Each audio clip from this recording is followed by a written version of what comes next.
torcedores dos canais ESPN, Campeonato Espanhol, 8ª rodada, 4 para o Barcelona, 2 para o Deportivo La Coruña. Foi esse sim o placar do primeiro tempo, estamos acompanhando ao vivo.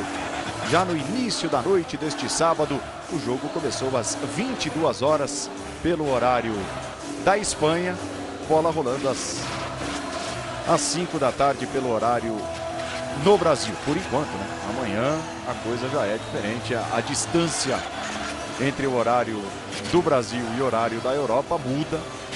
Afinal de contas, nós entramos aqui no Brasil no horário de verão a partir da meia-noite. Tivemos hoje ainda Málaga 2, Real Valladolid 1, Real Madrid 2, Celta de Vigo 0, Valência e Atlético de Bilbao jogaram agora há pouco. Valência virou no finalzinho, remontada no Valência, 3-2 para cima do Atlético.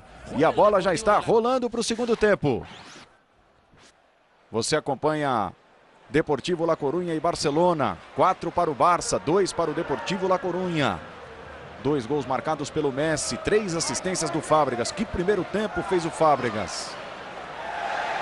Bergantinhos.